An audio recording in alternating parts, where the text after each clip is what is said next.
Deep in the Middle Eastern desert, three smugglers arrive, armed with large blades, searching under rocks. After a while, one of them spots a hole in the ground. Excited, he calls his partners over and they pour gas into the hole. Seconds later, as one of them leans in for a closer look, bam, a spider leaps out and bites him. He collapses, writhing in pain. More spiders begin crawling out, and the other two smugglers quickly trap them in plastic containers. Realizing their bitten friend won't survive, they make a brutal decision. They kill him to end his suffering. Sometime later, the captured spiders are sold illegally around the world as exotic pets. In France, a young man named Caleb visits a shady shop that deals in smuggled goods, looking to buy jewelry. While there, he notices a spider trapped in a plastic box. Intrigued, he decides to buy it. Afterward, he helps the janitor, Zhao, take out the trash. As he steps outside, a group of kids spots him and throws firecrackers at him as a prank. Caleb manages to grab one of them and snatches their bag of firecrackers, handing it over to Zhao to dispose of. Later, Caleb meets his friend Mathies, a bike thief. Mathies helps Caleb find buyers for his sneakers, which he sells as part of his side hustle. When Caleb returns to his apartment, he finds his sister, Manon, trying to clean up. He gets angry at her for not properly taking care of their late mother's belongings. Then, heading into his room, he suddenly freezes. His lights are off.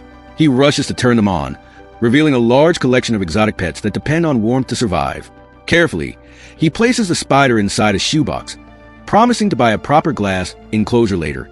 But his anger flares up again when he realizes Manon turned off the lights. Furious, he yells at her. If the lights stay off too long, his pets could die. Manon shouts back, blaming Caleb for their sky-high electricity bills. The apartment is falling apart, and they can't afford to fix it. She insists they should sell it, but Caleb refuses. This place holds all the memories of their mother.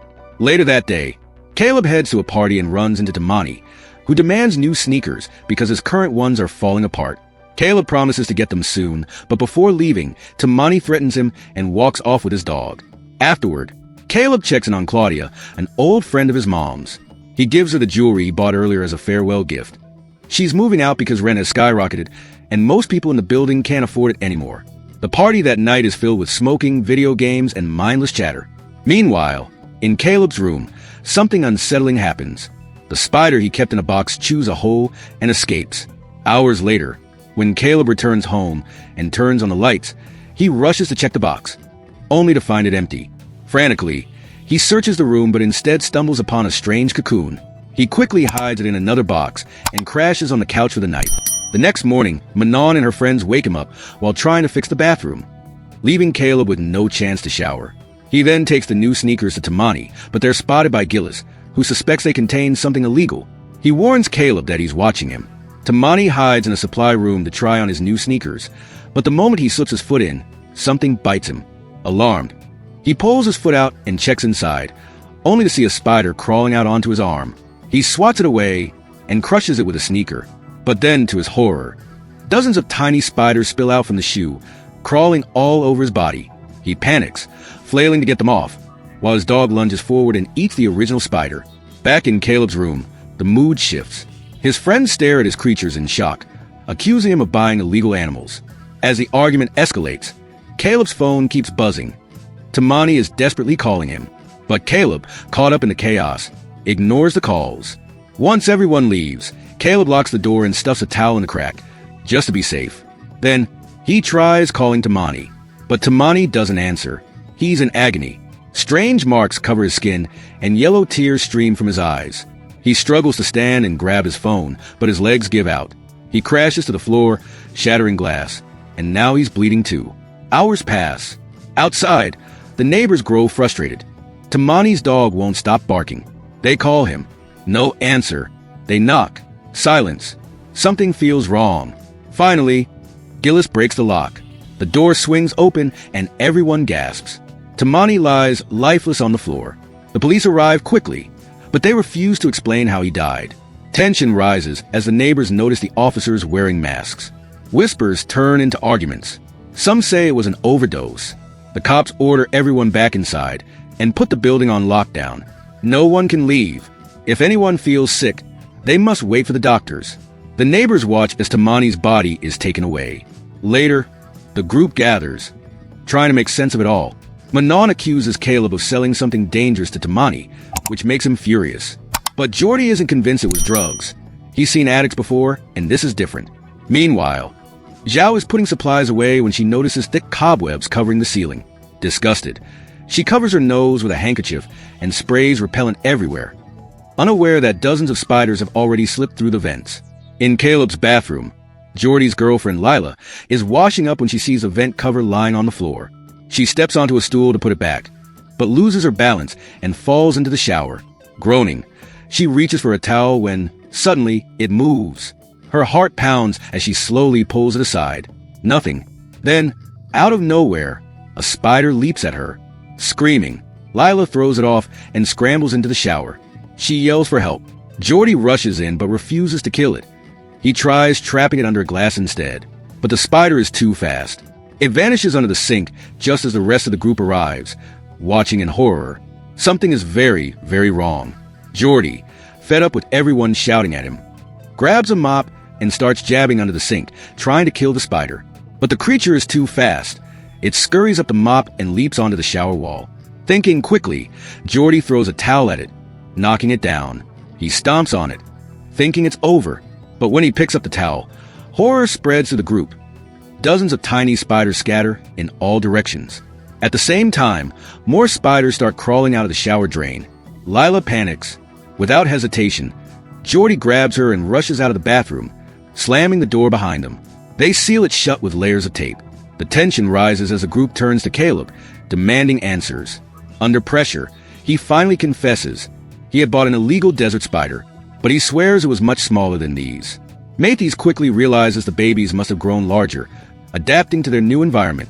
Caleb reaches for the box containing the spider's cocoon. When Jordy opens it, even more spiders spill out. Matthews doesn't waste a second. He tapes the box shut.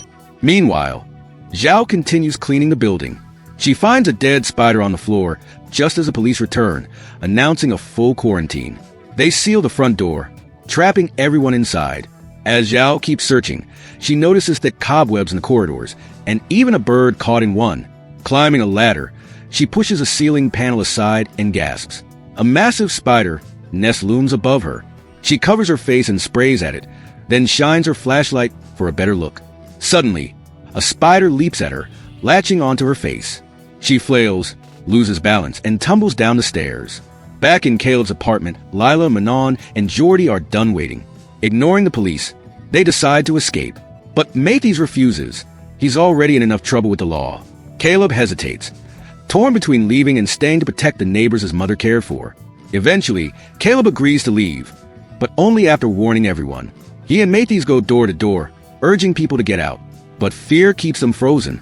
Elsewhere, a man works out in his apartment, music blasting in his ears.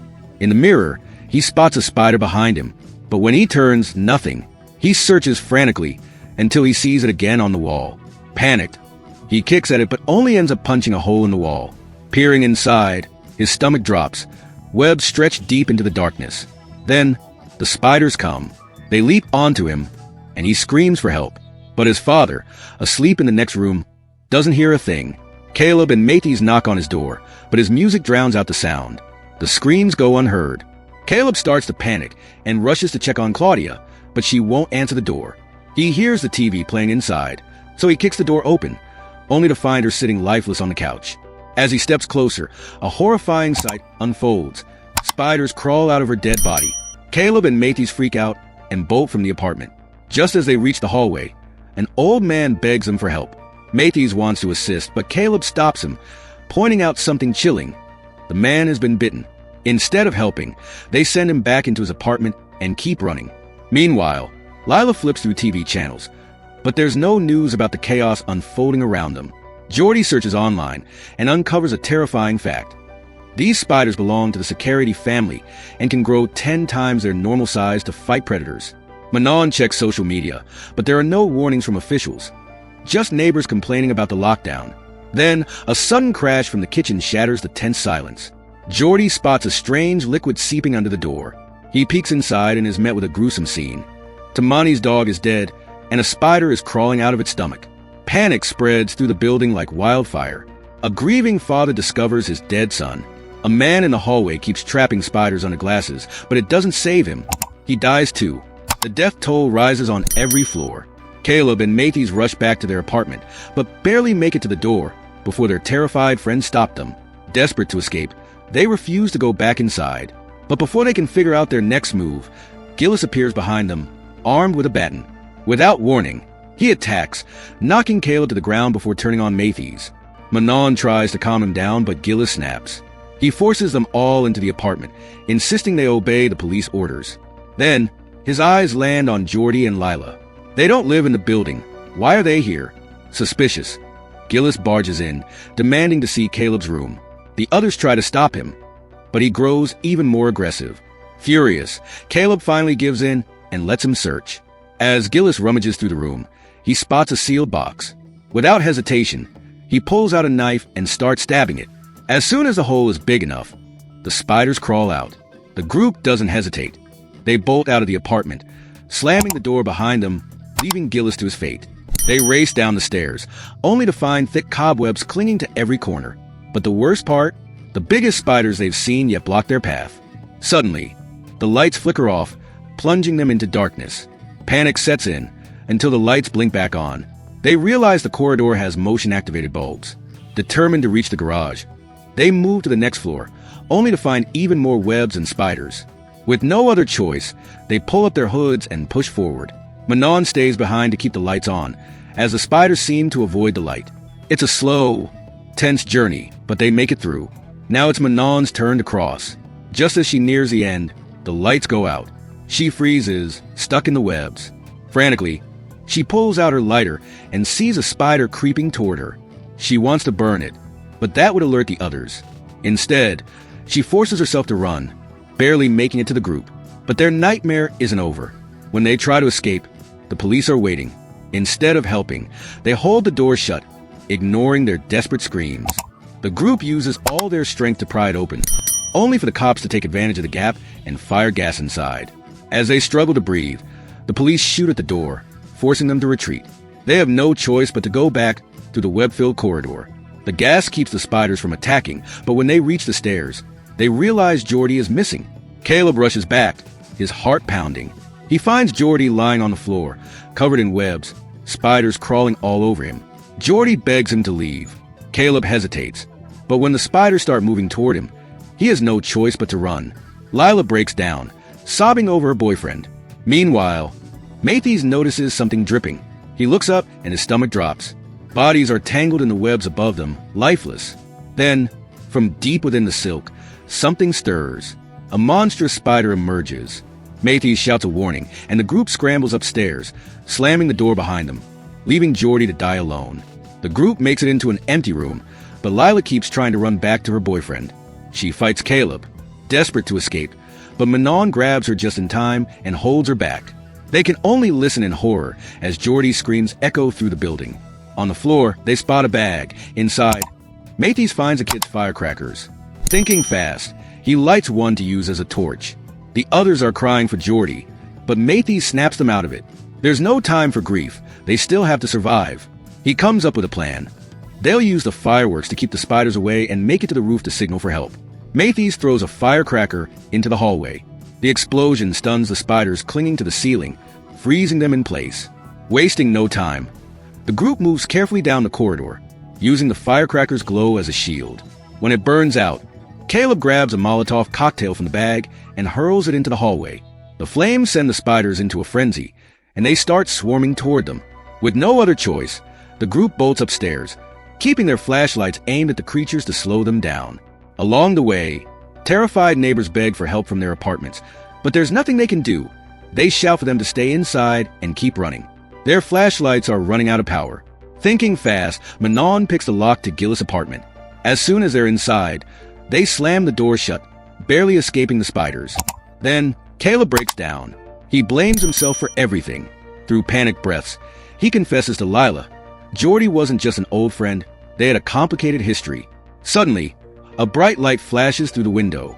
Police storm in, but they aren't here to help. Caleb begs them to save the trapped neighbors, but instead of listening, one of the officers strikes him, knocking him down. Furious, Caleb fights back, but the cop overpowers him. Manon rushes to help her brother, only to be shoved aside. Mathis tackles another officer, and soon, chaos erupts. Fists fly, bodies hit the floor. One cop sprays Mathis with pepper spray before grabbing him by the throat, choking him. Gasping for air, Mathis struggles until Caleb spots a fallen gun. Without thinking, he grabs it and fires, saving his friend. The girls scream as officers throw them into a corner, hitting them with gas. Meanwhile, two cops wrestle Caleb to the ground, finally pinning him down. The fight is over, but the nightmare is far from it. The whole group is tied up and dragged to the garage, where, unknown to them, the cops have been hiding all along, waiting to deal with the spider infestation. A special unit is already there, collecting the creatures' bodies. The lead officer steps forward, frustrated, and tells the group they nearly ruined an important operation. He insists that everything they did was by the book and that many officers died in the process. But Caleb isn't buying it. Furious, he yells at the officer, blaming them for not doing enough. Then, out of nowhere, Mathis starts coughing. He's been bitten. His time is running out, but he refuses to go out weak, determined to help. Mathis rushes to the generator and shuts it off, plunging the garage into darkness. Then, with one final act of bravery, he charges at the cop guarding the door, knocking him aside and forcing it open. What happens next is pure chaos. Hundreds of spiders flood into the garage, and the cops open fire. As the creatures tear through the officers, Caleb and the girls take the chance to escape. They dive behind a car, only to realize Manon is missing. Thinking fast, Lila pulls out a lighter and burns through Caleb's bindings. Just then, they watch in horror as another man gets ripped apart by the creatures. Caleb refuses to leave without his sister. He tells Lila to hide inside a car while he runs through the carnage, dodging both bullets and fangs. He finds Manon, but just as they reunite, a stray bullet hits him in the leg. Manon doesn't panic. She grabs a fire extinguisher, smashes a van's window, and drags Caleb inside. As she patches up his wound, she finally breaks down, admitting she misses their mother. Caleb, in pain but touched, gives her their mom's bracelet, telling her to keep it. Suddenly, spiders swarm the van, crawling over the windows. Just as they're about to break in, Lila comes to the rescue. She turns on a car's headlights, scaring them away. The siblings don't waste a second. They sprint through the chaos, dodging both cops and spiders until they finally reach Lila. She slams the gas and speeds to the garage, smashing into anything in her way, cars, bikes, even people. But just as she finds the exit, their worst nightmare appears, a giant spider blocking the way. Caleb knows what he has to do. He steps out and faces the creature head-on. For a moment, time stands still. Then, Lila cuts the car's lights. The spider hesitates and suddenly scurries away. Caleb seizes the moment, opens the front gate, and they finally escape. Later, the entire building is surrounded by a barrier, now covered with pictures, flowers, and messages, memorials for all the lives lost. Then, in one final explosion, the place is destroyed. The survivors have nowhere left to go. Deep in the forest, Caleb kneels down and buries a small box containing a childhood photo of him and Jordy. As he gets up, he feels something crawling on his shoulder. A spider. He looks at it for a moment, then lets it go, watching as it disappears into the woods.